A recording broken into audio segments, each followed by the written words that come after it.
Welcome to Waiting on the Trade, a monthly comics book club for people who can't keep up with monthly comics. I'm Matt Ledger. I'm Patrick Fitzgerald Fleck. And I'm Jonathan Gurney. This month we're talking about Die, a recent Image Comics release by Kieron Gillen, Stephanie Hans, Clayton Cowles, and Rian Hughes.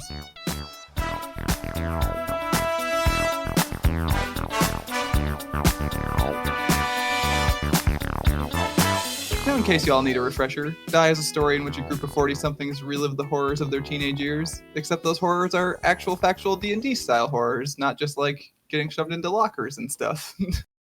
It's real emo. It's real. It's graphic. It's great. It's exactly what I think my 40s are going to be. So It's what you want your 40s to be? Is that what you're saying? I think it's an inevitable. That's pretty dark, Matt. It's pretty inevitable, yeah. I mean, you're going to get sucked into a D&D. The way the world is going, I think I would prefer the world of Die. At least, you know, like your 40s will be beautifully illustrated then. My God. Yes. It's gorgeous. The art in this is really something. I think when you recommended that I read this, Matt, I did a little bit of Googling on it, and it was described as goth Jumanji. Yep. Yes. And I feel like that's a really sort of good way to describe it, and also doesn't describe it at all. It's not even close, right? Like, I was writing up my notes today of like, how would you pitch this to someone? And I'm like, when I think of Jumanji, I don't think of like character beats. I think of rhinos stampeding down streets, right? Like Exactly. And Jumanji also looks like a terrible board game to play. Like it's like when somebody gets Monopoly out and wants to play it with you, it looks like it would just be, you just roll the dice and that's... Roll and move games. So boring. Yes, yeah. Exactly. Whereas I started reading this RPG and it seems pretty good, actually. I have too, yeah. Exactly. What they've created here is much richer, with rules that can be bent by the players. You know, they can hit the players hard, but then they can also really enable the players to do stuff that they certainly can't do in the real world. So I don't want to get too far into it before we have you introduce yourself, Jono, but like basically the fact that like the story influences the mechanics, which influences the story, which influences the mechanics, is what makes this like an A+ comic for me personally. Because I'm definitely like a game mechanics guy and a comics guy. So like, This is the space I want to live in. Yes, I agree. So I have played a fair few RPGs in my life, and I think one of the people that we mutually know, a guy called Josh.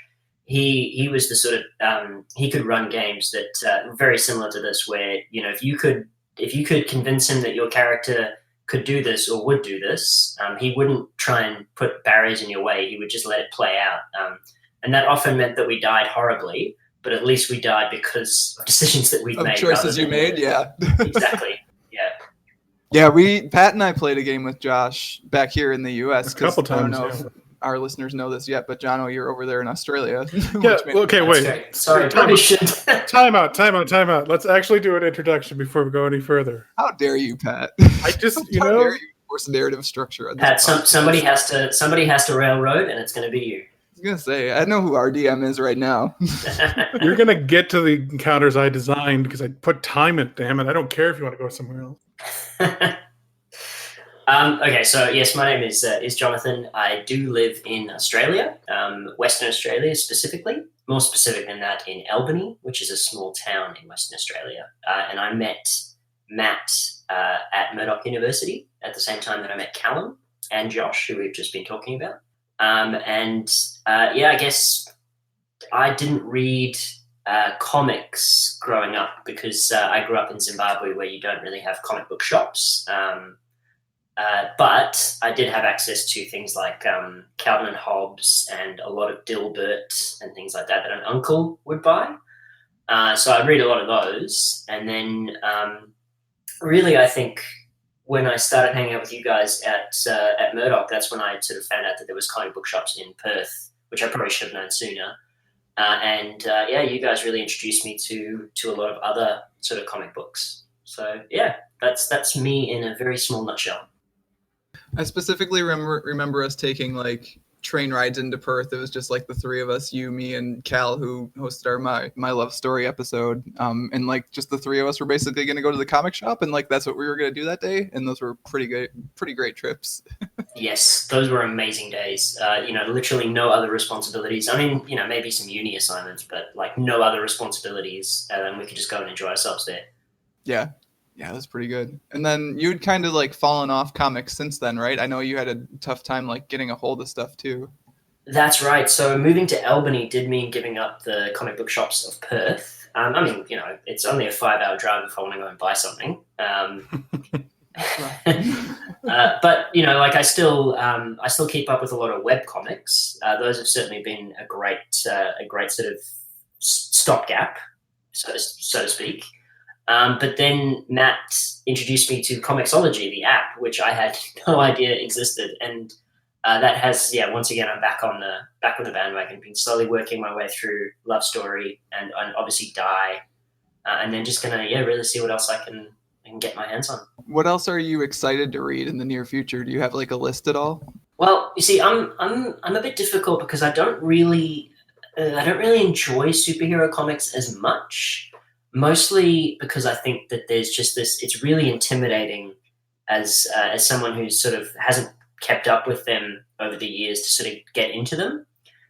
So I think the only one that I probably would really want to keep following is Ultimate Comic Spider-Man. I don't know how far along it's gotten since I last read it. That was Brian Michael Bendis writing Spider-Man, as sort of almost a reboot that they did for the Ultimate Universe in Marvel Comics, and I really, really enjoyed that. And I've really enjoyed all of the developments that he's sort of had up to and including the new Spider-Man.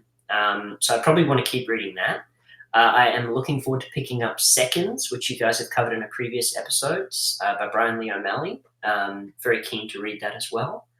Really probably be following this podcast pretty closely for other recommendations because that's really what I need. We'll have more stuff.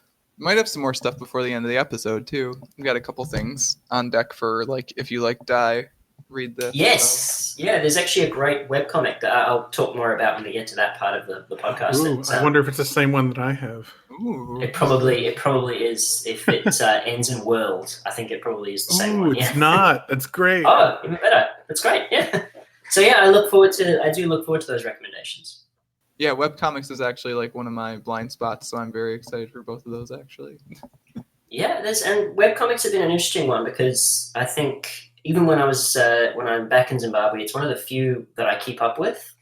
And there's really some fantastic stories and stuff that are told in that webcomic format that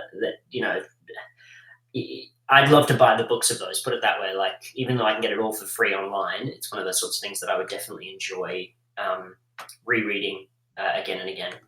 That actually like kind of segs into Die because I had access to the single issues of this as they were coming out, and I was paging through them, and I read a couple of them all the way through, and I was like, okay, this is good. I'm gonna buy the trade when it comes out. So I kind of was waiting to read, especially like issue 4 and issue 5, I think, until the trade actually released. And that's a really good choice because sometimes with trades there'll be lots of alternate art and stuff at the back of the trade, which is always nice to see. But I think the thing that I really liked about this trade, and please let me know if this is the same for you, was that the artist and the writer, so Kieron Gillen and Stephanie Hans, had actually written essays about the world of Die and things like that. And it really sort of fleshed out the process that they went through to bring what was clearly quite a cool idea into quite a beautiful collection.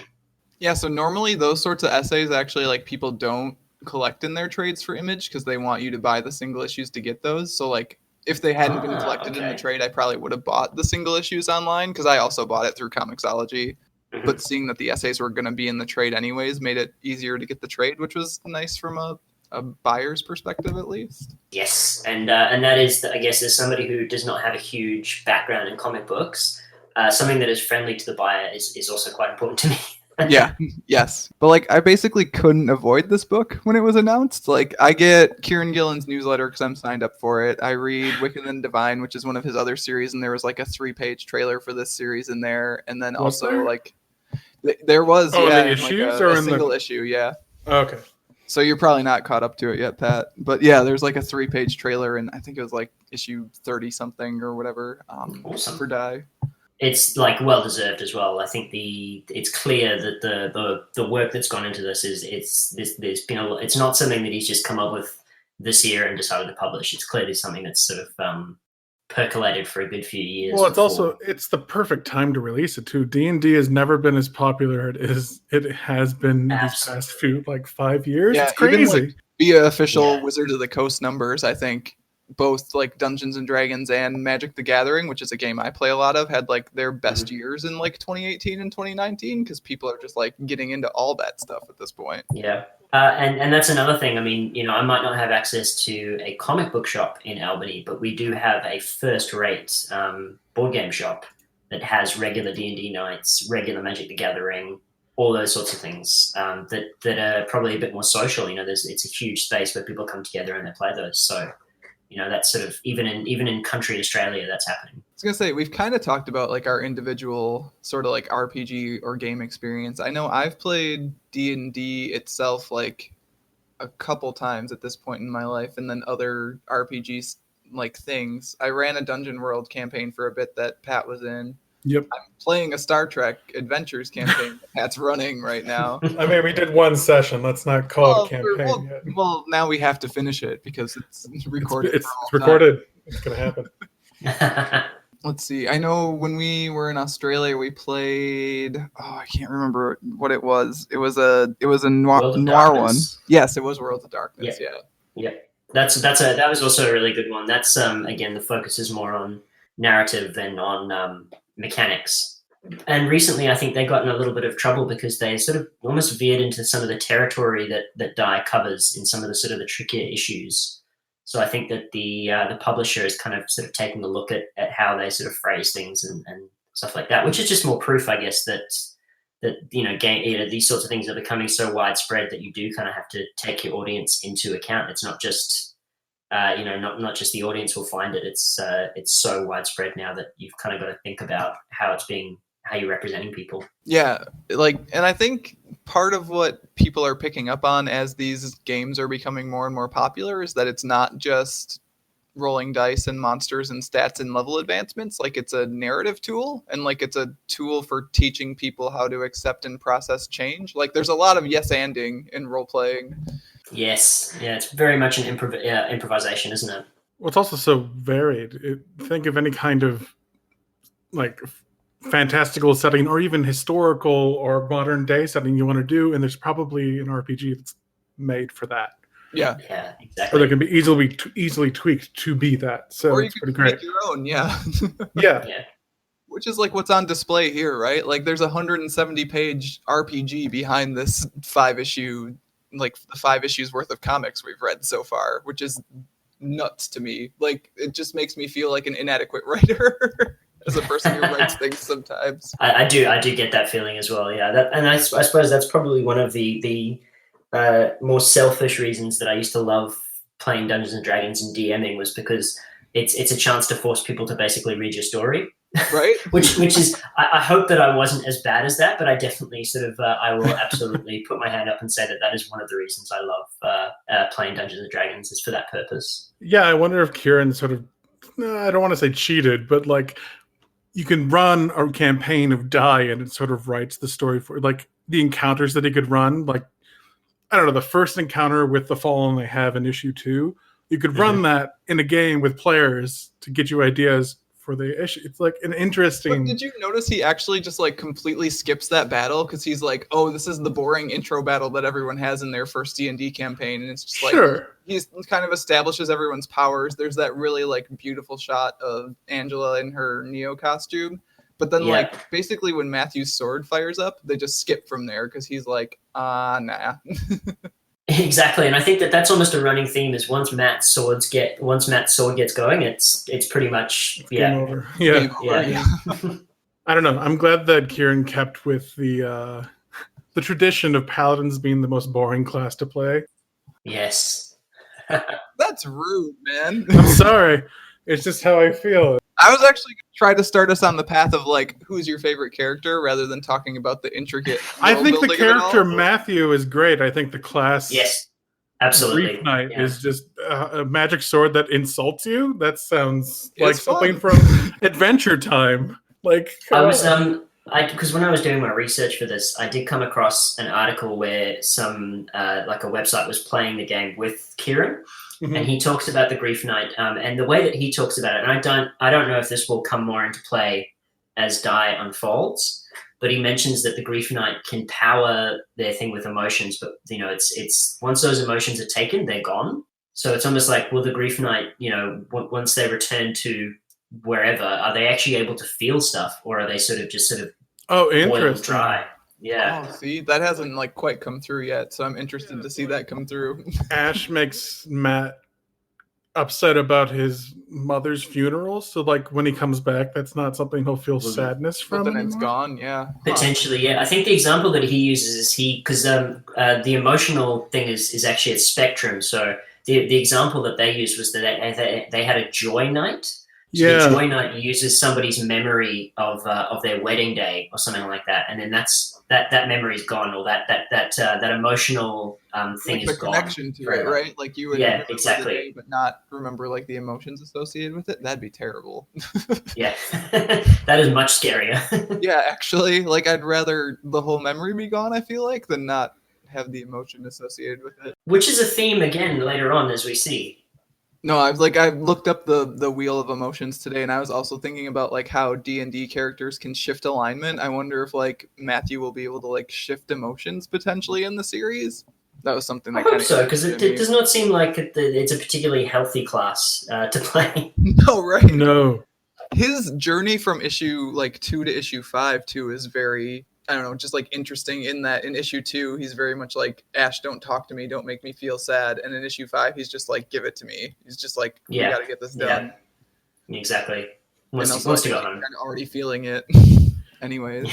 Were either of you sort of disappointed when I was reading the comic? I thought it was interesting that in the beginning Solomon lets his players create their classes themselves. Like, it doesn't give them direction on what you want to be. He's like, okay, build your character. Mm-hmm. I was sort of disappointed when I read the RPG that, those are the set classes in the RPG. You don't get to make your own. I mean, like, there's a little bit of a difference between what you can do in a comic and what you can do in, like, a game system, right? Sure. And I think the justification that they mention is that every game of Die, that the RPG that you play, is continuing the story that the players establish in the comic book.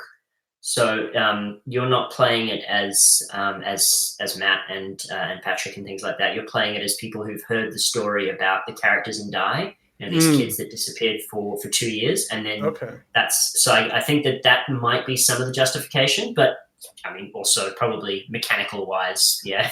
Sure. It is also still weird though, in that like the players in both systems, like both the comic system and the game system, don't actually choose their class. The game master chooses the class, like regardless. Okay, that is quite a big difference. Yeah, which is like, if I sit down to play a D&D and I want to be a bard, like I normally want to be a bard, right? Instead, it's I created my character, and then the game master is like, oh, that sounds like Terror Knight or whatever. here's the D8. The only D8. Yeah, that is a pretty big difference. I agree. Yeah. Oh my god, you could be an annoyance knight. I would be an annoyance knight. I'm not. Oh, okay. That's like at the far end of the. I think you mainly have to be the stuff in the middle, and there are some words swapped out where like joy is a better word than ecstasy, so therefore joy knight instead of ecstasy knight. Because like, what the hell is an ecstasy knight? Ooh, trust. I would not want to be a trust knight. That would, especially if you lose it afterwards. I was trying to figure out today like how a trust knight even functions, and I'm super interested in seeing one, honestly. Right. Like, at the same time, I find it boring. It is like the application of it's cool. Like, trying to figure out how it would work, but paladins are always just lame. So I just don't. Absolutely, yeah. They can try and pretty it up, but it is still ultimately what it is. Yeah. I don't know. It creates a really interesting relationship between Ash and Matthew specifically, who I feel like have more going on than even we've seen so far in the series. Sure. Like, yeah. Especially based on some of the like cuts between their dialogue and stuff in various issues. I think like issue 4 in the pub comes to mind. Like, I feel like there's more there, and like Ash is actually the character we know the least about, despite him /her/they being the main character. Yeah. Yeah, and I also think I don't know if it's something because Ash is the main character while you're in Die, but the Dictator seems OP as shit. That would be my character choice. Yeah. I mean, like compared to the Master, though, the Master's OP as shit. Well, the Master's the Dungeon Master, so yeah, he's OP. That's my question. Like, what I have a list of questions. Is basically what my notes are for this, and one of them is when they first got in there for their 2-year stint, and they were just players with Solomon with them as a master. Mm-hmm. But there was a Grandmaster who was like overarching story was probably what they were playing, but he was still a master. Could he like make encounters easier for them? I would assume so. Yeah, I would assume he It had sounds like it. Yeah. powers, but to a lesser degree.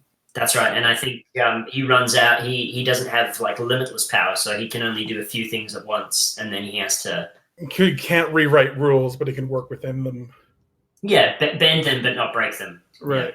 He's like at the end of his resources because he's done so much within the world in the like 30 years they've been gone, to the point where like even when he's bending things, he can only bend them slightly. Which is perhaps a good talking point for us is for the audience, perhaps, is to look at so it starts the book starts with them as teenagers gathering on somebody's birthday. It's Ash and Saul, yeah. Yeah, sorry, Ash and Saul, that's right. I didn't realize that Saul's birthday was the same day. Yeah, they share a birthday. They share a birthday, which is why they go around his house to have the party, I guess. And that's where they sort of get together and they're sort of talking about how they want to play something that's not cookie cutter Dungeons and Dragons, because that's what they think that they want. And of course, that's when they get sucked into the game, and we don't see anything of what happens to them in the 2 years that they're gone. They reappear minus one of their party. And then we have another time jump of 25 years before immediately you get one or two pages of them reappearing after 2 years, and the next page says 25 years later. It's like, whoa, slow down. Okay. So time has moved quite quickly for them in the first few pages of this comic, and then I guess that's how it's such a great introduction to seeing some of the consequences of what they did 25 years earlier as they get sucked back into the game. Mm-hmm. So I guess the key there, as we were discussing, is the character types. So they've got how many? They've got 5 different character, or 6 if you count the Master. But they've got the Fool, the Godbinder, the Dictator, the Grief Knight, and then is it the Neo or is it the Cyberpunk? Neo. The Neo, which is a cyberpunk. Which is a cyberpunk. So is Neo? So like I associate Neo with the Matrix because obviously that's Keanu Reeves' character. But was Neo used previously? Was it used in sort of Neuromancer or something like that? I think it's just supposed to be a reference to like, this is the character, like the character type that sort of breaks out of traditional fantasy stuff, right? Like the character uses fairy gold, but like to build techno dogs, right? Like this is the character that's kind of arching you towards, say, like a Shadowrun or like a Worlds of Darkness or like anything that's not typical D&D, right? Well, it's the stereotypical, this person wants to break my game by playing a character that doesn't make any sense. Wouldn't know what that's like. So I'm just going to try to fit this into my game as best as possible. You can be called the Neo. You use elf gold to do crazy things. Go for it. Pat, do you remember that time we were playing Fiasco and Kat wanted to be a polar bear? Okay, so it was a science base in the Antarctic, and all of a sudden the scientists all turned into anthropomorphic bears because Kat was like, we're going to be bears. It's like, okay, not all of them. There was just one talking bear. I swear to God, it was all of them, man. It was like a zombie apocalypse of like polar bears. I remember Josh being very patient with Callum and I when we decided that David Bowie was going to be a deity in the D&D campaign that we were playing. And he even made several appearances. Guys. As long as it's David Bowie from the Labyrinth, I'm all for it. Yes, no, it was absolutely Labyrinth David Bowie as well. Yeah, great. Checks out. He's juggling those glass balls. It's great. He was everything we wanted him to be, and that was just I think that's the mark of that sort of great DM who can kind of they might roll their eyes, but they still let it happen, and like able to straddle that line where it doesn't actually break the game, because you can try to incorporate those things and then it does break the game. Absolutely, yeah. So we know the Grief Knight is nobody's favorite character. So okay, actually, it was on my list for favorite character. I like the character Matt. I hate the class Grief Knight.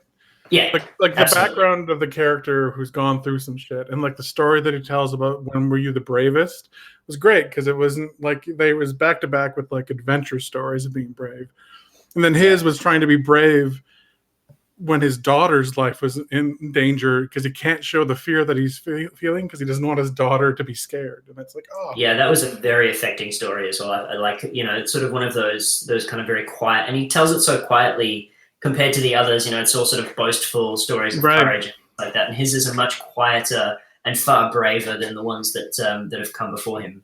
Mm-hmm. So I think Matt would probably get my vote for a person that I hope doesn't die in horribly. But I think class-wise, I'd probably cast my vote for either the Godbinder or the Dictator. See, I don't like bards, and like the Dictator is basically has one spell. It's like it has suggestion, and it just uses it all the time. I mean, and also like a 5-finger death punch. Yes, that's a ridiculous weapon. It was pretty cool to turn the page and just see that like red flame flaring up out of her arm, though, right?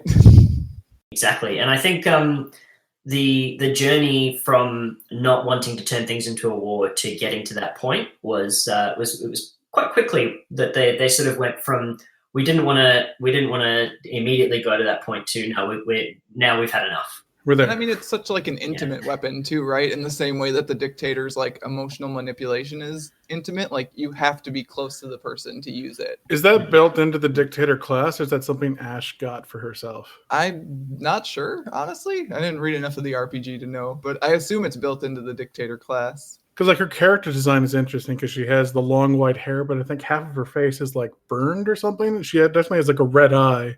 Yeah. Yes. And then it kind of always has that flame, that Phoenix flame effect when she's using her powers. Yeah, she references that it feels like she's breathing fire when she uses the God, voice. that was such a good set of lines. It's very quotable. Oh, there's so many good lines in the comic. Yeah. I mean, that's a Kieron Gillen comic, though. They are infinitely quotable. So I've not read any of Kieron Gillen stuff before, so I'm assuming that everything is of the same high watermark. So every single comic that I read now of Kieron's will be judged by the same point. I would say honestly, all the stuff that I've read, and like I've read a decent amount, but not all, is like of the same quality. Yes, like it's all very good. Of the one other series that I've read, it's pretty good. Yeah.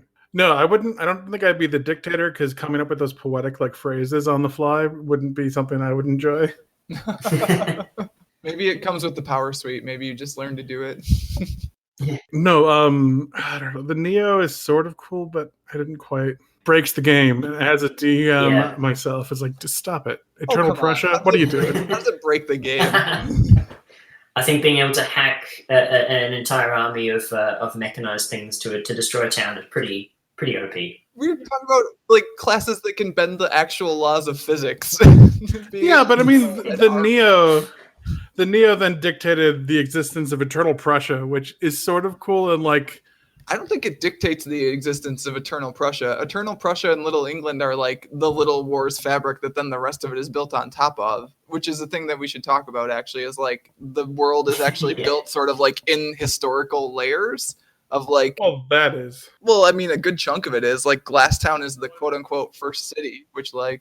Yeah, so Glasstown comes first, and then before that there were just lots of mechanized armies fighting each other. Which is what Little Wars was. It was just like Axis and Allies, but like for people with more money than that. I don't know. The Neo is cool, but I wasn't into Eternal Prussia and their robotic dragons or whatever it was. Dude, you're not into Red Eyes Black Metal Dragon? So the Neo forces Eternal Prussia with the dragons. It forces the zombies to be digital now. They speak binary, Matt. That's sort of lame. That'll give you, but like... So they can be hacked. That's the only reason. So, she can hack them. I honestly would not be surprised if that's also part of something that's going to be a bigger thing later on. Maybe. Yeah, I definitely think the Fallen it's hinted at being much darker than we'd previously thought. It also gives me more Digimon vibes, which I'm getting like throughout this series. Actually, like they very much go to the digital world here, right? Right. Oh, I'd say it's a great analog for it. Yeah. For the Neo, I guess they did. Jono, that was some solid wordplay, by the way. Thank you. No, I think I would be a Godbinder, I think. That's also a very good one, yeah. I don't think I could play a fool. I think the fool would it would be a lot of pressure on you to always be foolish. To always be dumb. Yeah. But also, I mean, it strikes me. So there is actually a book series, I think from the 80s. Don't quote me on this. The Guardians of the Flame, I think. That sounds which is about thing. some students that are playing a D&D game that one of their professors has written, and then they get sucked into the game. And I think, they face similar sorts of challenges, albeit not nearly as interesting, because I think I only read the first book and it's quite a long-running series. But there are 10 of those books, Jono. yeah, there you go. I think the key difference is that when they get sucked into the world that their professor creates, they're level 1 characters, which in Dungeons & Dragons is not typically very strong. Great, right?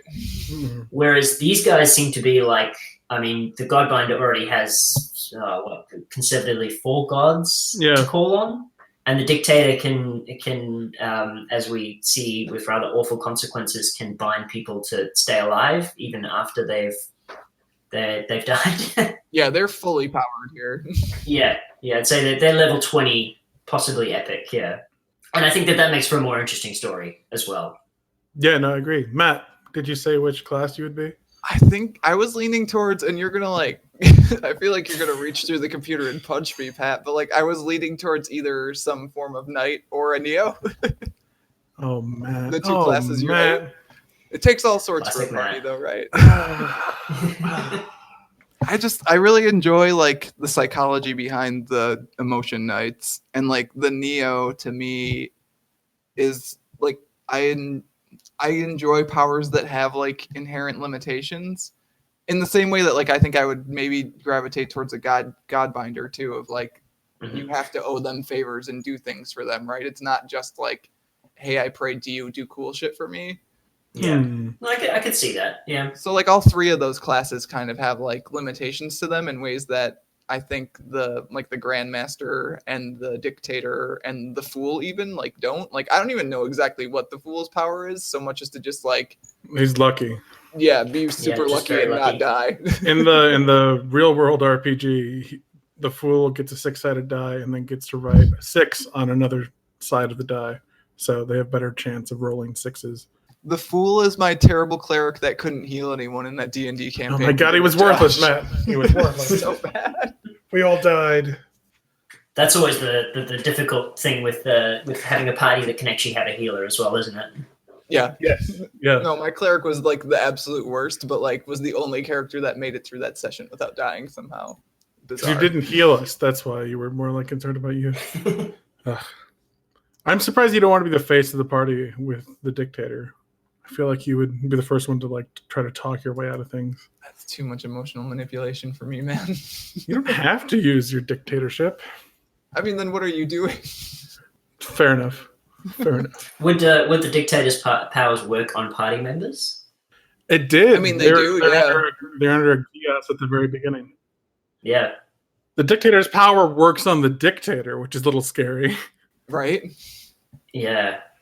Don't say anything wrong. Where even Saul has to bend the rules in that final confrontation because he's so scared of Ash, essentially. Yeah, which makes me think Ash could have just said, "You want to leave the game now," and he would have just done it. It's wow.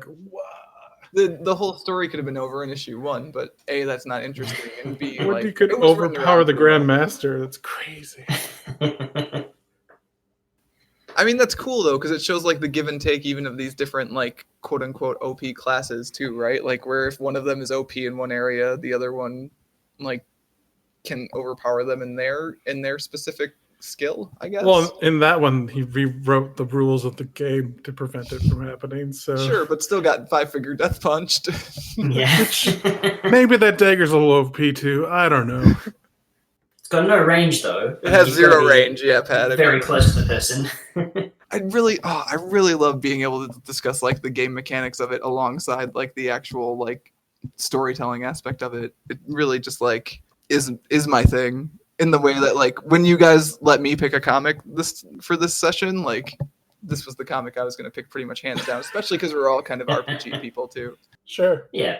No, it was a great choice. And I think it was a very good recommendation for this kind of discussion. And I think what I particularly enjoy about Kieron's writing is that most media, when people get sucked into a game, of which there is actually a surprisingly high number of amount too. comics and books that deal with that. But mostly people sort of, they learn the rules of the game and then they sort of play through it. And I think what I loved about the players in this is that they didn't break the rules, but they did what classically happens with RPG groups, which is they use lateral thinking to just kind of skip large portions of problems. Yeah. Yeah, the moment where they were like being railroaded by their railroady dungeon master, and they were like, actually, let's just mess with his toys and he'll come to us. Let's just destroy this town. I think that sort of brings us to, I want to make sure we talk about Stephanie Hans's art, which is killer throughout this.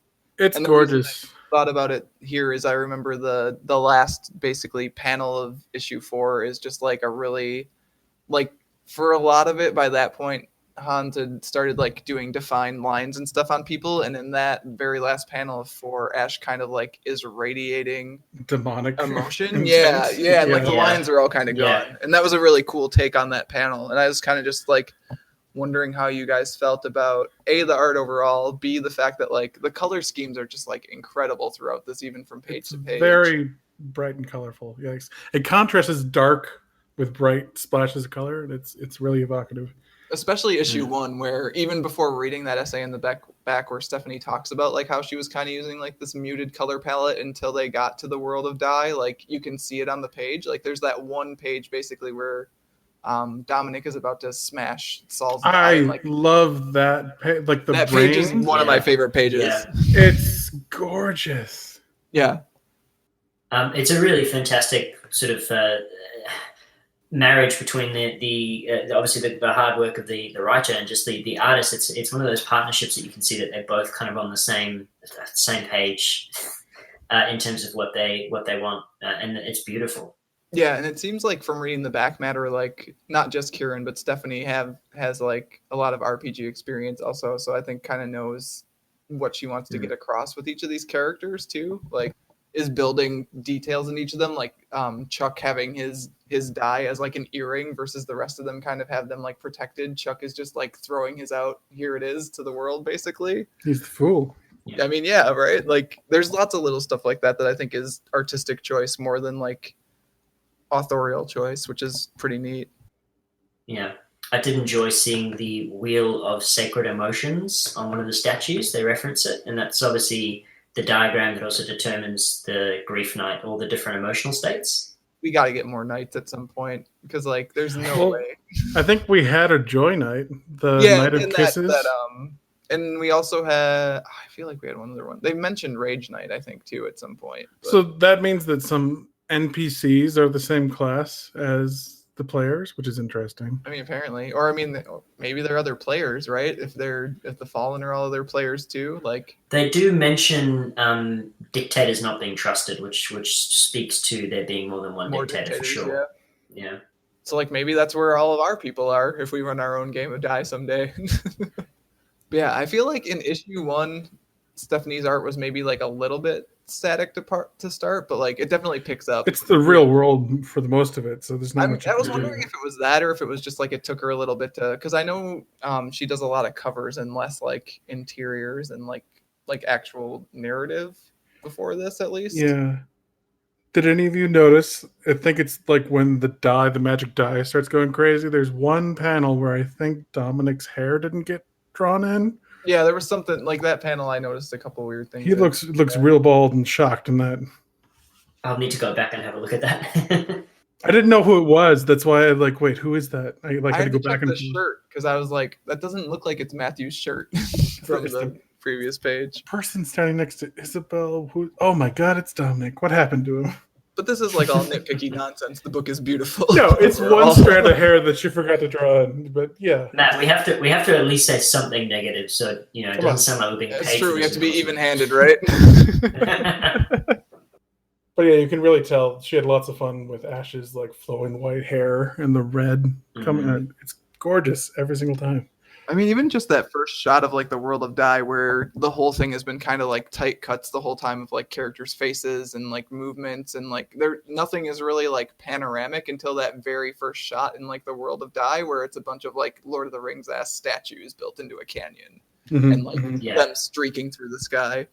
I really liked. There's a panel in issue 3 where there's the dragon.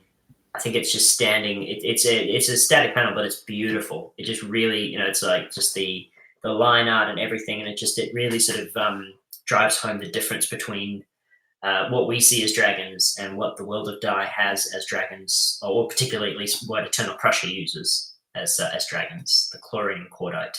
Yeah. Eternal Prussia has like 80s ass mecha dragons. Yeah. I mean, which makes sense for the time they would have been playing the game, right? Well, it reminds me of Warhammer and that kind of stuff. Yes. Yeah, which I think we've talked a lot about, like the mechanics and the setup of the thing. So like we don't have to touch too much more on like issues 1 and 2. Although we should talk about Isabel at some point, because I think Isabel might secretly be my favorite character. Isabel's pretty great. The fact that she's an atheist who then decided to be a godminder, and like her just complete disregard to the gods when she asks them for favors. It's so much fun. Yes, I enjoy that a lot. Like issue 3 is the mega deconstruction of all the things issue. Issue 3? Yeah, like issue 3 is the Tolkien / World War I / working class / marriage / like so many concepts just thrown on top of each other, and somehow it works. I'm gonna be honest. I didn't like issue 3. No. Okay. Ooh. Jono? Well, okay. So what I really loved was the ending of issue 2, where they encounter Selene. Mm-hmm. Because before that, they're sort of going, well, we're not going to go through Eternal Prussia because we'll die essentially, and then they encounter obviously the knight Selene, who has been dead for 23 odd years. Yep. But held together by the power of the dictator. And I particularly loved the last line as they're heading into Eternal Prussia, which is, "We can survive anything but our past." Which is like the book, right? Like that's the line that is the book. It's exactly, a good line, yeah. Exactly. Yeah. And then I think that what I liked about issue 3 is that it felt like it almost like it was more about the world of Dai than about the characters specifically, although they were obviously affected quite badly by what they saw. I still found it very interesting, and I think that was probably where Dai really got going for me. I mean, I enjoyed issue 1 and 2, but at that point it was still fairly straightforward until we got to sort of the end of issue 2 going into issue 3 with the hobbits. That I very much enjoyed it. See, I agreed. I really liked the whole Sir Lane encounter, which, by the way, if you're a dictator and you can control people, telling them not to rest until they lay eyes on you again, how did you think that was a good idea? Like, you're a shitty teenager, Pat. You're a shitty teenager with emotion control powers. Like that's what happened. That's what they fucked but up. Teenagers realize people go insane if they can't sleep, right? I don't know if they do. I don't think that they. Yeah, I think that's kind of more of that selfishness that sort of haunts them for quite a bit of the rest of their lives. But I liked that. I liked it a lot, even if it was sort of how the heck did he find them right away at that junction? But whatever. That's a good point. Yeah, and it was messed up. Manipulating the entire game. Right. So the Grandmaster probably placed him there for them to run into, which is fine. Because also the Grandmaster's design. Saul has no eyes. He has D20s. Yes. We'll talk about that. I love that. So good. He has a D20 for an eye, and then he has the other D20, which is not what it was previously, because when they tried to leave... He was just a kid. Yeah. Yeah, that's right. But like someone tried to take his D20. He's like, you know where I'm going to keep it? Right there. This one. Don't need those anymore. I mean, that also plays into all the eye stuff that like I did actually notice before Ash pointed it out to me in 5. All the eyeless people. Yeah. Well, like in 4, when the guy claws his eyes out at the end of the bit where he's casting spells and forgetting memories, and then he kills his Hydra kids. Mm-hmm. Yeah. I was like, oh, he clawed his eyes out. Like now that's a deliberate choice. Now lots of people are losing their eyes. The Hobbit. Also, not Sam. Also lost his eyes by dragging people out. Yeah. Right down his cheeks like tears. Yeah. So yeah, I think Saul didn't have a great time with his eyes being gouged out. But well, like I think okay, do you think his eyes were gouged out, or do you think he did that to himself at some point? I think he did it to himself to keep his dice like close. Well, I would suggest that his eyes were taken from him because both sockets are empty. Sure. But I think that's just his die and also the previous Grandmaster's die. Like the other Grandmaster wanted his die. Yeah. Mm. And then he killed the Grandmaster after a long like, war, no whichever that meant. It's like, you know what? These are mine. I do want to know a lot more about like what happened to Saul in the intervening. Like, I want to know what Yes. happened. Like, Sir Lane was awesome and like really impactful, but I want to know what they did. And their choice of not going to the like populated part sort of bummed me out. It's like, no. I mean, we've got 15 more issues. It'll happen. Okay. But I think Pat's right, though. If we're judging just on this one trade, Yeah. I was definitely disappointed that I didn't get to see more of that. But that does open the door for some interesting sidetracks down the line. Yeah, no, for sure. And I don't know. I was pumped issue 1 and issue 2. It was like, oh my God, this great, fantastic world with these new characters, with the new powers. And then issue 3 comes and this is the Hobbits talking about Tolkien related World War I stuff. Okay. Oh, maybe it's just a little bit of it's the whole issue. Oh, okay. So I sort of get you, Pat, in that like this is the one that when I read it in the single issues, I was like, I like this, but maybe I'll start like this is when I was like, okay, maybe I'll wait for the trade. But like rereading it, I feel like I got more out of it each time I read it. It reads like Kieron read a biography of Tolkien. I mean, he did. It's like, oh, I finally get what Tolkien was talking about, and I'm going to do a literal representation of his story compared to World War I to really nail it home. I think that's exactly what happened. But I also think because it's so much of it is these. This is a world created by teenagers who sort of, that they think they know best about all that sort of stuff, and they don't want the subtlety isn't their thing. Yeah. Exactly. Yeah. I get that, and it works sort of as a meta comment on it, but it's still written by a guy that I'm reading a comic book about, so I don't know. Okay, but Pat, when you turned the page and that eagle was there, you got excited though, right? No, because that's the biggest meme of Lord of the Rings ever. Why was it brought in? I think it's brought in for a reason, because it also sets up like without the eagle being there, you don't get the bit at the end where it's like evil Gandalf is sending them off to war and he's making them walk. There are eagles. We all know there are eagles. This is our number one Lord of the Rings complaint. I didn't like the ending too. It didn't really make any sense. Oh, I loved the ending actually. All right. No, I can definitely see what you mean though. No, yeah, and I'd like you to elaborate on like it not making sense to you too. Well, we have all these new characters. Like Ash is part of it, but we don't see anyone else. They're fighting dragons. They're fighting mecha dragons in the background. We don't get to see that. We get to see Ash talking to Frodo. And Frodo's saying, well, I'm going to die and that sucks. And let me write this letter. Let's spend 2 pages about me writing this letter. But like this story specifically is so much more concerned with like the emotional growth and changes of the characters than fighting a mecha dragon. Mecha dragons, Matthew. But I mean, isn't that also like a running theme of Lord of the Rings and The Hobbit, where they might spend 3 or 4 pages just describing a feast, Sure. and then like maybe 1 page describing like a fight that happens? I don't know. What did you get from Ash from that, really? Like, what development? Like, we got that Ash had a relationship and wasn't wearing a ring. So and then she was really like, it moved her that these hobbits died for no reason because she used it to make the Grief Knight sad at the end. But other than that, it had no impact on her characters. I mean, I certainly agree with you on that. And I think you could make the argument that was when sort of Ash decided that, killing your friend is the next best step if that's going to get you out of this. Not trying to fix it, more just trying to escape it. Not wanting to see that sort of thing anymore. But I think that even that's a bit of a stretch for issue 3. And I think I do agree with you. It did feel it would have been fine as like a one-shot kind of story about like a few pages were like, oh my God, these are hobbits in World War I. That's messed up. Would have been fine, but it's the whole issue, and then it ends with the whole trait. Who goes into horror on purpose? Only the brave, or whatever it was. It's like, ugh, this is not Band of Brothers. What are we doing?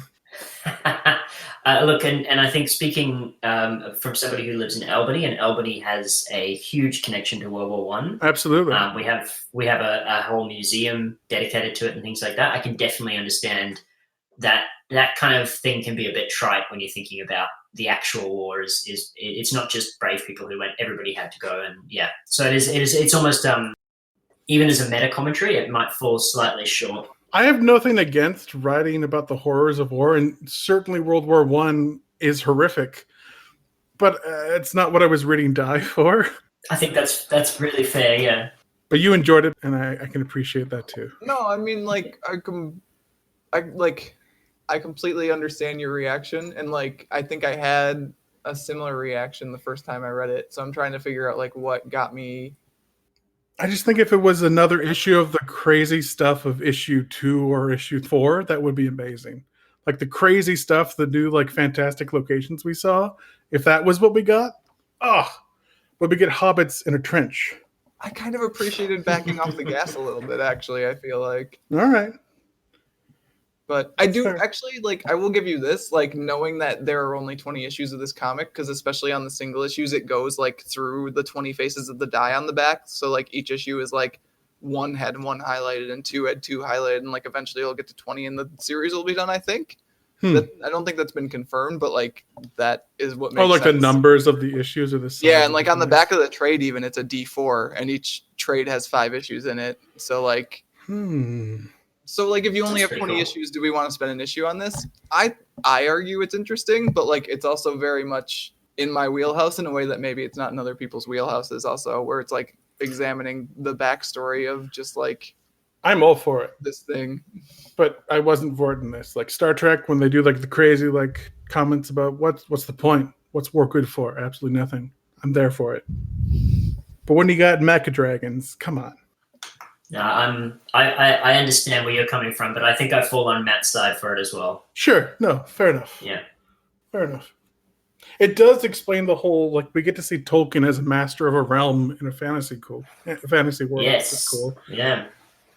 And I'd be interested to see if there's other wardens that they encounter and sort of sounded like each side. Yeah, each side of Die has a master of it. Which also, like, then gets weird to me of, like, there are also other masters, like, being introduced, right? Like, Saul came into this. Right. I'm like, does that mean Tolkien's running a game for someone? I don't quite, but whatever. It's cool. Yeah, it's a little bit wishy-washy, but, like, I don't care. Like, that's one of those things that I feel like you don't have to spend time on for me. Sure. No, he's a master. He's the Aslan of this one little side of Die. It's fine.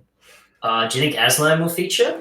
Oh my god, a Narnia-esque There's side? a lot of Narnia references between, like, the quotes on the front of issues and, like, the essays, so it seems possible to me. Turkish Delight was mentioned, yeah. Yes, yeah.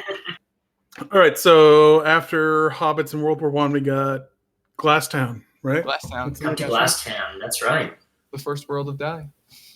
Or the first city of Die, right? Yes. Yeah, which they've previously, when they were teenagers, they didn't want to go to it because they felt that it would be a bit sort of cliche. And it sort of is when they get there. Yeah, absolutely. That's kind of interesting to me, though, is like you avoid it as teenagers, but as adults, you like can't help but go there, sort of. Like, it's kind of an interesting comment in and of itself. Well, kids want adventures, and adults probably like it's a safe city. Right? Yeah, they're adults, like, we want to get out. We just need this thing. We need a rest for a minute. Better place won't kill us right away. Just let's go there. We already talked about Matthew's stuff in there, so I think we need to talk about like Isabel's stuff for sure, because I think her stuff in this issue sets up her choice in issue 5 really well, actually. Yes. I'm going to say, just prefacing this discussion, I did not like Isabel as a character.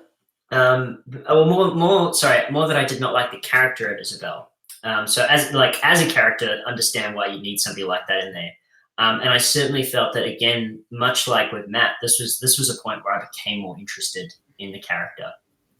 So up to this point, I'd largely sort of kind of written her off as being a little bit like just of a stereotypical kind of nasty person, feels a little bit of regret about it, but then as soon as they're back in the world, just goes back to needling Ash. But I will say, definitely felt that Isabel grows once they reach Glasstown. Yeah, I think I was on the same page as you. Where earlier on, well, she's described as the bitchy one, like the one who's Exactly. more often to have a sarcastic comment than anything else.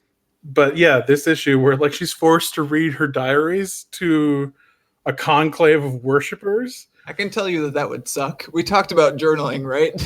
I don't remember if that was on the recording or not, but yeah, I think when we were off mic, we talked about journaling, and I think I reflexively clench at the thought of having to stand in front of that many people and read something that I've written.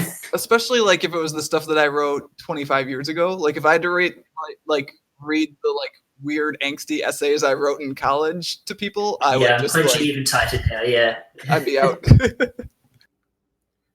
But yeah, also the fact that she's an atheist, and in this world she's seen as either a prophet or maybe even like something holy in and of herself, and people are following her words. Her poorly written diaries when she's a teenager are holy tomes in this world. It's just and she's forced to do it because she's made a deal with the mourner. Is that who it was? For like completely practical reasons, right? Like not like not like I want to inspire these people. Like, oh, I owe this god a favor. God, I'm looking at the pages again because I wanted to like look at the exact text she says from her diary, and she just looks so terrified in like all of the first 3 panels on that page. Yes. And then she's like, I spent 2 years afraid to hope. The first of my 12 lessons was like, oh my gosh. For somebody who confesses that, you know, when they're talking run, I think issue 2, about how her fantasies are no longer about running in her world. It's about paying her mortgage and at most to write books. For her to now have these books in our holy tomes, that, you know, that seems like, fantasy achieved. Yeah, I hadn't even actually made that connection. She wrote the book 25 years ago. Her teenage diary is the book. Which pays more homage to her change, her shift right there at the end where she decides, you know what? Maybe we shouldn't go home yet. I mean, even when they get back to the world, she's the first one who's like, hey, we have to treat this as though it's real, right? Like, we can't be those shit-heels who treat it as if it's a fantasy, because, like, it might be real. Well, she also doesn't have anything in the real world like everyone else has, I don't know, spouses or kids to worry about. She doesn't have anything. She's worshipped in this world, but she doesn't have anything in the other. So why would she go back? That's exactly right, yeah. I think without the connection to the people that she makes in this issue, though, that choice would have felt weird to me. In that, like, even the first time I read it, Isabel, like, Chuck being like, hey, let's stay here, felt completely in character to me. And then Isabel being like, we should stay here, though. I was like, that feels like a reach to make a second person say that a little bit. But, like, she cares for the people. Yeah. Yeah, definitely. She feels like they're following her, and she would feel guilty to, like, they nuked their home, and then they were just going to leave. So that's totally something a lot of the characters in the parties I've run would do. Though. Oh, everyone's a murder hobo when it comes to D&D.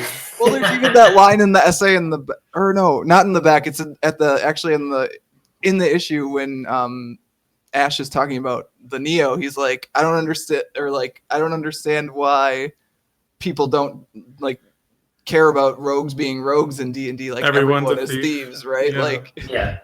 It's so true, though. Everyone is so ready to kill and then loot off the corpse. So, yeah, it's great. I definitely have that pull whenever I'm playing in a game. If the easiest solution is to simply, you know, bind somebody up, torture them, or kill them, it generally, you know, because you want to keep the story moving. Yeah, you know, you don't want to be collecting 3 keys. I mean, did I try to shoot someone with a phaser immediately when they started going mad in the last game of Star Trek Adventures we played? I might have done that. Like, you could talk your way past the armed guards, and yeah, sure, maybe like you wouldn't have to get hurt or anything. But if you kill those 2 guards, you might get experience from killing them and the gold that they're carrying. What's the benefit of not killing them? I don't know. Yeah. But I mean, at the same time, I think you and I have talked about this specifically, Pat. Like, whenever we play like a BioWare game or whatever, like it's very difficult to make like a Dark Side run or a Renegade run because I feel very bad. Oh, Mass Effect! I can never kill Morden. No, can't do it. I mean, I did that. You're a horrible I have to watch person. the YouTube videos. I have to watch the YouTube videos of that. I can't do it myself. I can't. I can't betray Rex because then you have to kill him later on. Exactly. None of these things work for me. Yeah. So like I don't know. I mean, even as like people who like play games in real life, like we have limits, I think, overall. Sure, and it depends on the person running the game to make you actually invested in the world so much that you won't just kill any Yeah, that either A, you feel like a shitty person, or B, you feel the consequences of having done the terrible thing. Yeah. But yeah, so also in that issue we get the story of how evil this new Grandmaster Saul is, because those wizards were acting up. And it was interesting they explained how magic worked originally for the wizards, where they could cast any spell they want, but they forget the spell and have to relearn it the next time they want to cast it, which is interesting. I mean, which is kind of a D&D thing, right? Like you have to re-prepare spells. You have to prepare spells every day, yeah. Yeah. And then Saul made the twist that in addition to relearning the spell, you also forget a memory. Just a random memory. You don't know what. And it like goes through this story of this wizard who's trying to rescue his children who were turned into a hydra for whatever reason. And it was really moving. It's like, the last spell he cast, he forgot his kids were the hydra in that cage. And then he had a hydra in a cage. So he does what heroes do. May as well kill them. But wouldn't he remember he was on a quest for those hydras, though? He might not know that whatever, it's fine. No, it's fine. I mean, if he doesn't know they're his kids, like, what reason is there to not? I mean, we just talked about, like, shoot first, ask questions later, right, is the default. Sure, but, like, he just rode across the thing. He froze a lake. He, like, fought some things to get to that cage to save these hydra. He doesn't realize they're his kids, but wouldn't he still save the hydra? I don't know. I mean, maybe he never thought of them as, like, the He would still remember that he was doing the thing, though, right? Like, he didn't forget why he was there. That's less interesting narratively, Pat. It's true. It makes a better story that he just forgot and then slaughtered them because it's a dirty hydra. But still. Yeah, and that's the story where I started, like, I really picked up on the eye stuff and kind of how that was all going to tie back into Saul, too. And, like, how he's kind of afraid of, like, not being able to function. I think in the real world, it's, like, his number one fear, basically. I mean, he wouldn't, right? Like 27 years away from the world, I don't think he would function very well. No, it would definitely take a lot of effort and adjustment. I mean, especially after having grand master powers in being the land you were in. God, yeah. I also I hate to drag us back, but the art style shifts ever so slightly for the Archmage story, and I really was on board for that as well. Yeah, all the flashbacks get like a little bit flatter and they're pretty cool. Yeah, even the one with Sir what's his face, Yane or whatever. Sir Lane. Yeah, and then Matt tells his story about when he was bravest, which was, like we said, very touching. So good. Yeah, with Dower the dwarf. Yeah, the two stereotypical dwarves just come down and start talking to him because, of course, they're pretty good. But I did find the fairy gold thing quite sweet when he hands over the fairy gold, because he was planning on using it to cheat the barman out of his drinks. But I found it quite sweet, and then being reunited with Case the dog, which was pretty cool. Yeah, because they explained earlier on that the sister came to the birthday party because their dog had just recently died, and he was trying to made a fantasy dog. So of course, in that game, she's like, you know what? I get my dog back. So. But with the twist that she has to pay for the dog every morning or watch him die. Right. Like, if she doesn't get the gold again, he dies in front of her again. Which is, of course, Kieron, of course that dog dies again. Yeah, right. Not only is she an addict, like, looking for her next hit, her dog's life is... Her dog needs a hit also. She has a constant source of trauma. Yeah. Which is what it means to be an adult, right? Yeah, fair enough. We didn't really touch on the fact that she lost an arm, too. Like... Oh, that's a good point. Yeah. Out of all the players, she's the one that lost the most physically from her time they don't and really die. Get to it till this issue. They're like, oh yeah, we should probably talk about like all of Angela's stuff. Right. Angela was a very interesting character. Yeah. And I very much look forward to learning more about both in the game and also what she was coping with outside of the game. Right. Yeah. Well, she had the whole thing about her marriages falling apart because she left her husband for a woman, and then the woman backed out of that relationship. So now she's like stuck in a nasty separation with her husband.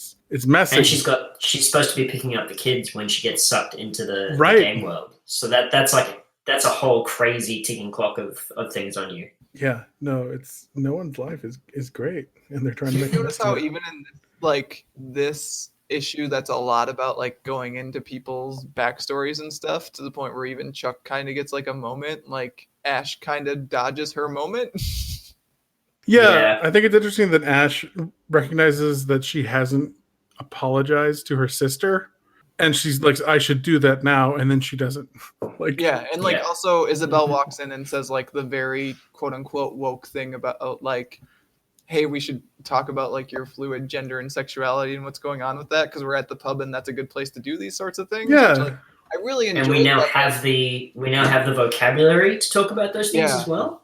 which like didn't exist in the 80s when they would have done this the and first Ash time. just completely dodges the question, even in her own like personal monologue. She doesn't like give an Yeah. actual answer. It's like, Which wow. I think is fine, honestly. Like I kind of like the non-answer, which usually I think it would frustrate me, but I think the fact that she talks about like the thinking that goes into her like not wanting to define it made it work for me. Yeah. Yeah, definitely. Sure.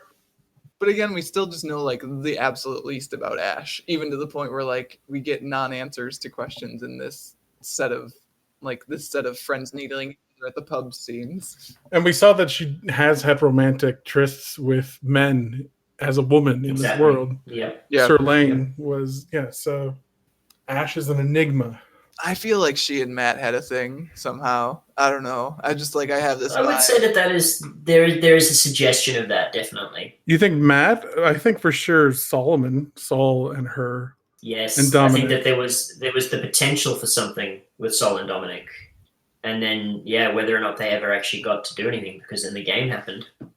Right, exactly. Well, in the beginning the game is made for Dominic. Like he made this game, which did he make this game? Because the game existed before. That's a whole thing. Like, where did the dice come from? Was this game existing before? Because there's a grandmaster when they came in. It's an interesting set of claims to have made it. Yeah. Yeah.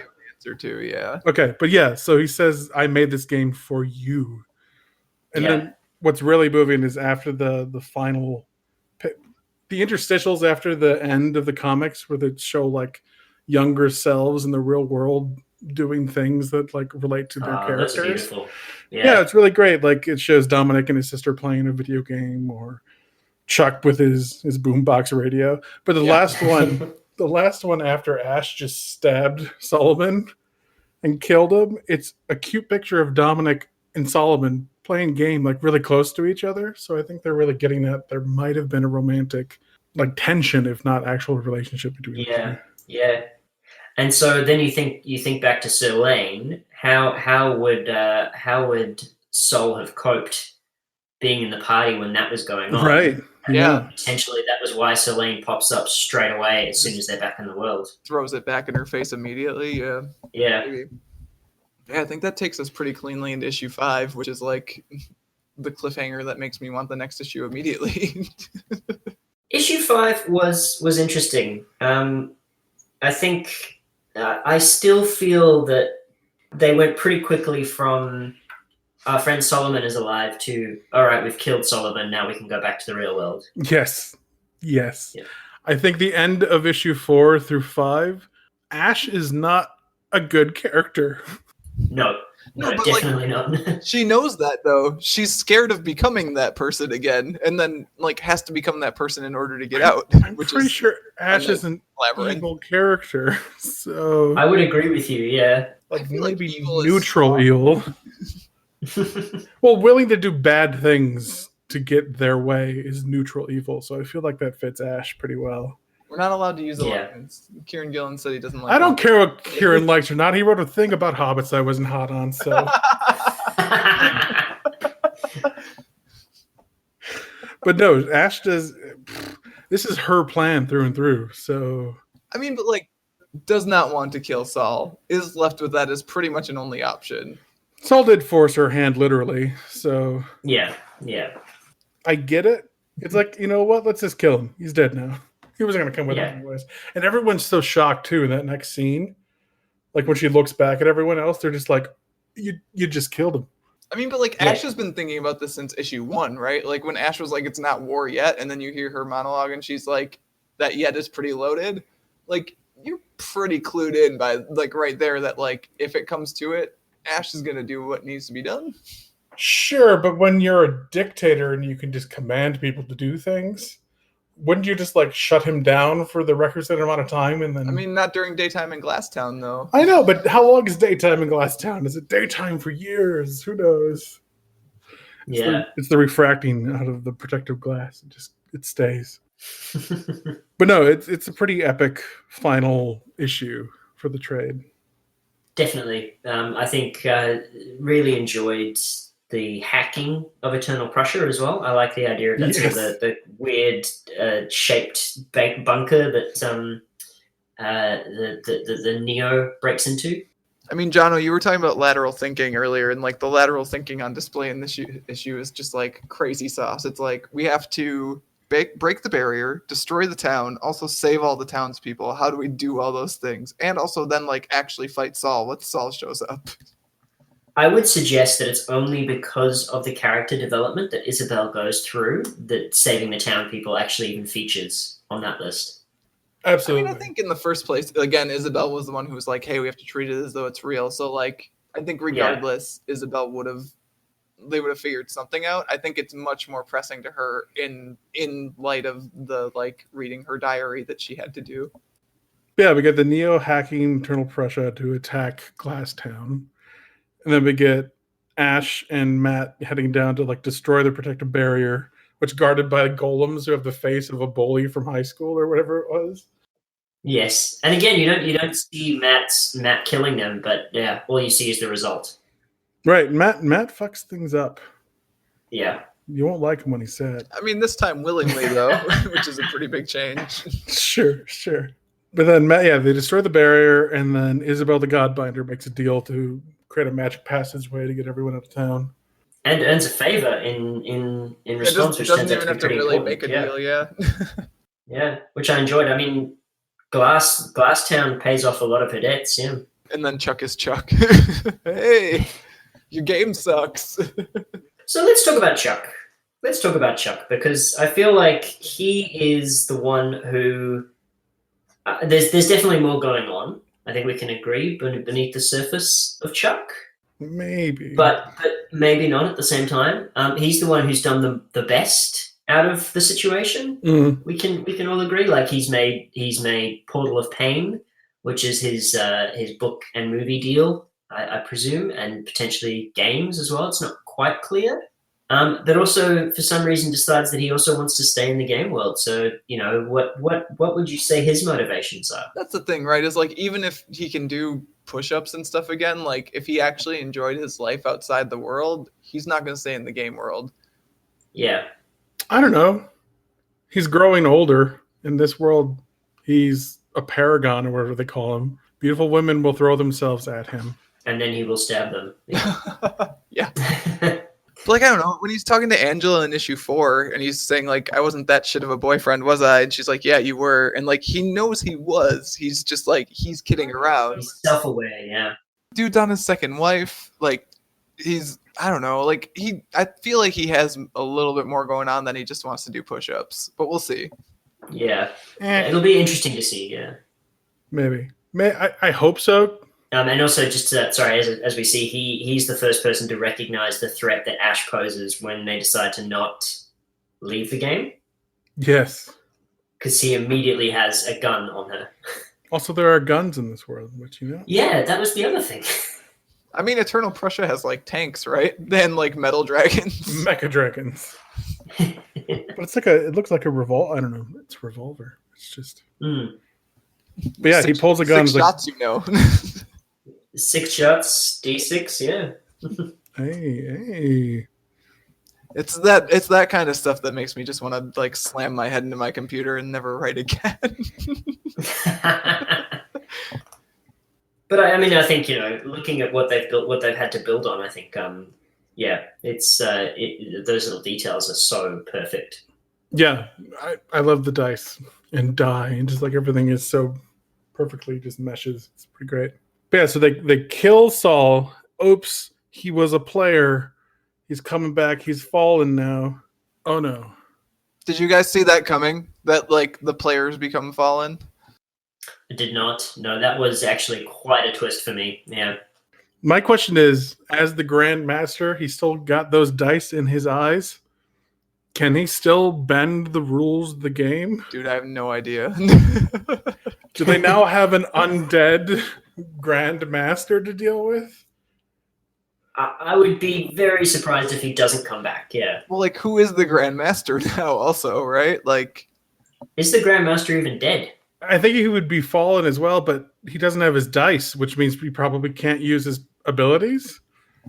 So Saul does say that the fallen fade over time as well, so he would potentially have quite a limited window with which that he could, or maybe he just bends that rule. that's interesting, actually. And like, I read some bits about the Fallen in the RPG, but I didn't read. Like, I read that like because in the RPG you can fail to grab your die basically. So like, if you don't grab your D12 right away, you won't become a Godbinder, and like, you could be a Fallen who's a normal human, which is a shit way to live because like, you have no power and like, you have no stats basically. Oof, yeah, I would hate not to do that. So I mean, I guess that would assume that like, if you do grab your die, you do retain some of those powers as a Fallen, though I would guess they're limited. He's got double Grand Master ability still. That's a little scary. That is a very. I had not even considered that, Pat. That is a very good point. He's a little pissed off now too, so I don't know. Yeah, turns out he's dead. Yeah, imagine so. I don't know. Like, I got to the end of this and I was like, oh, okay, this isn't exactly what I thought. Like, I thought there was going to be more. I thought it was going to be more of the stuff that issue 4 was going to like push them on, like the railroady quest. Like, they're going to visit all these different aspects of the world together stuff, right? Because like, we saw the Tolkien / World War One area, and like, we saw Glasstown, and then to have them like straight up divided at the end, like, They split the party. You don't do that. They split the party, and then Ash says, "You know what? We could just kill those other two, and then they don't get a vote." that's not what Ash says. That's what Saul says Ash is saying. No, that's exactly what she's saying. No, it's not. If they all die, we can go home. Yeah. How That's is that different. not? We can kill them and we If can they go get home. killed by Red Eye's Black Metal Dragon, you can go home. You don't have to murder. Also, wouldn't Ash just say, "You guys want to go home"? I mean, we talked about this right at the beginning. Like, isn't that just like the easiest dictator thing to do? Yes, which I like. Ash would have loved to do for Saul, but couldn't. I think. Yeah. I think Ash is saying we can kill them.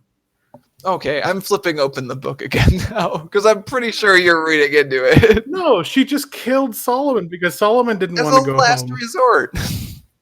I would probably agree with Pat. Had two other people run away. It's like, you know what? If we kill them, we can go home. She's promised Matt that she's getting him home. And it's not like Chuck didn't pull a gun on her, you know? It's kind of... I think she's chaotic evil, and or neutral evil. She's leaning toward chaotic. Gotta watch out. I'd say lawful evil because she has a very specific goal in mind, and she's not afraid to See, maybe to use any means. Yeah, getting Matt home. I said Solomon was lawful evil. That's sort of a question mark, though, because he can write the laws. Yeah, I mean, I think we can agree that much like representation in the book, that morality in this is certainly a spectrum.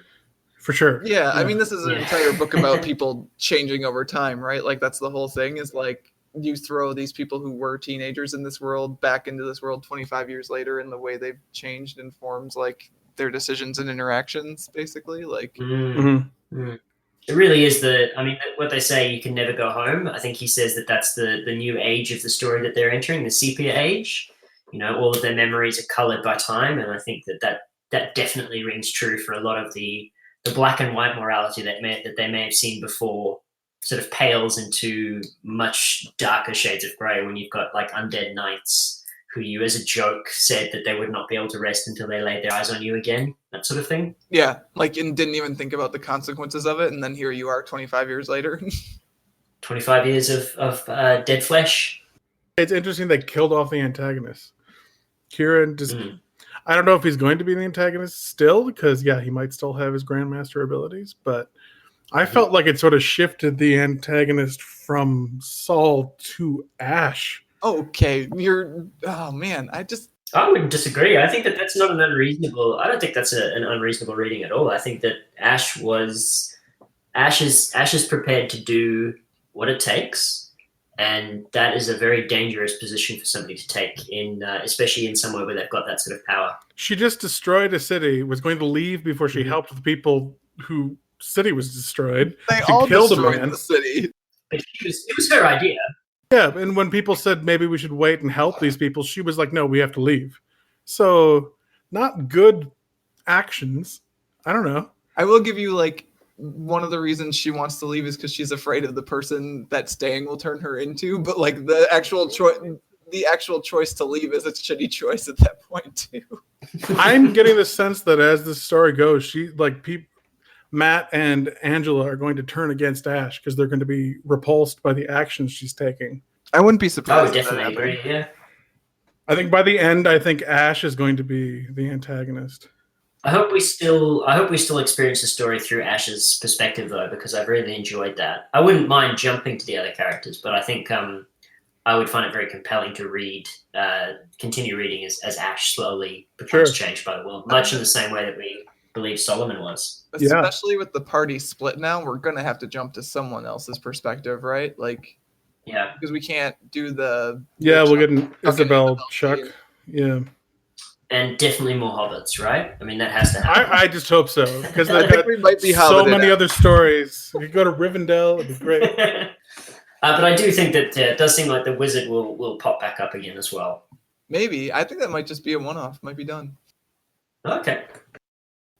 I don't know. I don't have a ton else to talk about. I think we should talk about the fact that the design for like the logo design for the series is literally a deconstructed D20, and that's pretty sweet. Yeah, so many cool touches. Yeah.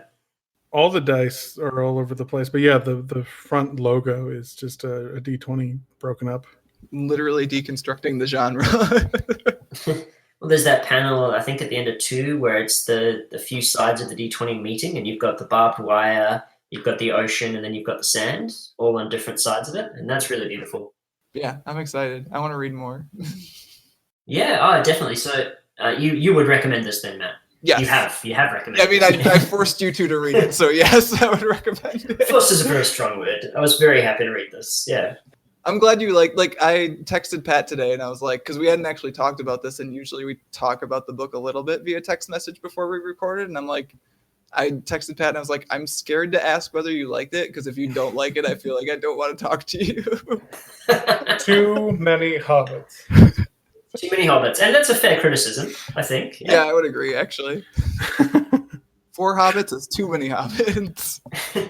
No, but I mean, I think I hadn't thought about issue 3 through the way that you described it, Pat, and I can certainly see what you mean as well. Like, I think rereading it, I probably would find it a bit jarring, and I would feel a little bit disappointed that I wasn't learning more about the characters and their powers. I think if as its own piece, it's great. Like, I enjoyed it. It's referencing the Tolkien story that I know. But in context of this, I found it lacking. Pat, I don't know if you noticed that the wedding ring is the one ring in there. Maybe that is. Oh, I did, Matt. I did.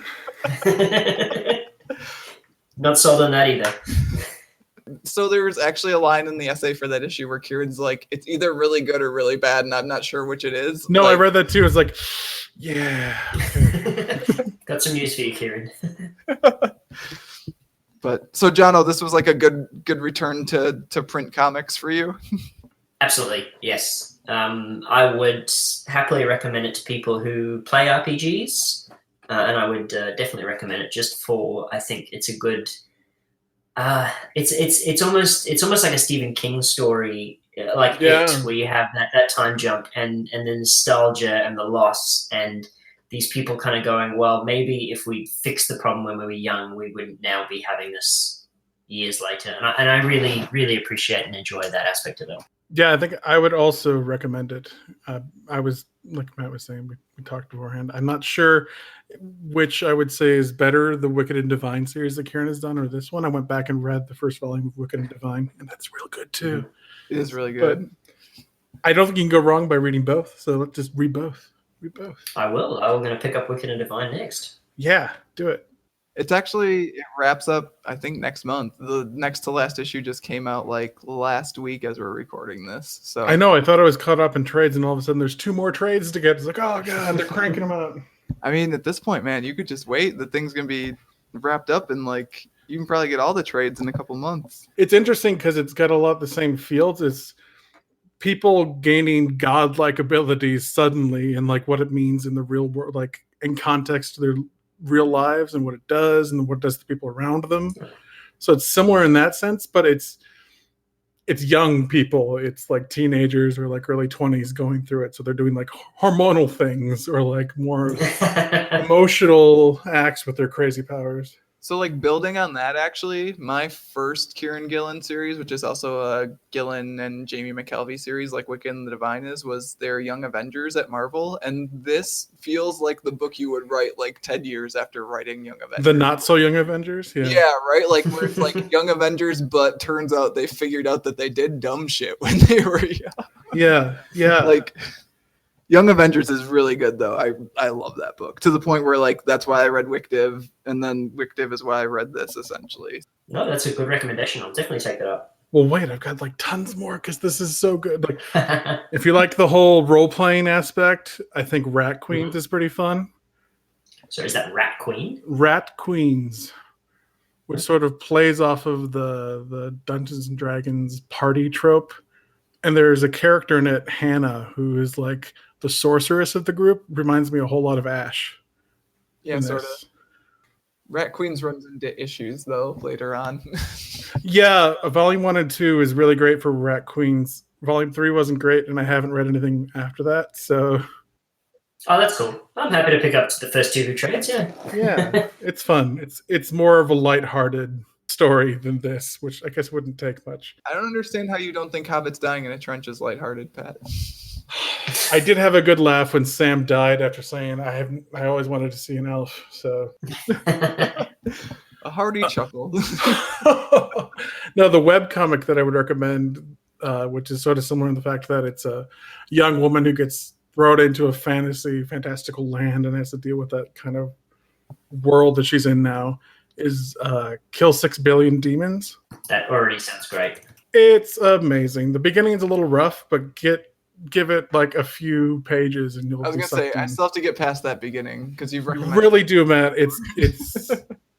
I trust your judgment, so I will get past it eventually. It gets so good, and the art is amazing. It's one person.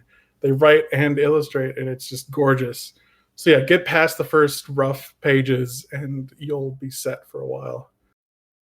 I'm on board, and I've read webcomics where the art has improved, like just on a completely different level from the first few pages. So I am used to sort of working my way through those. Yeah.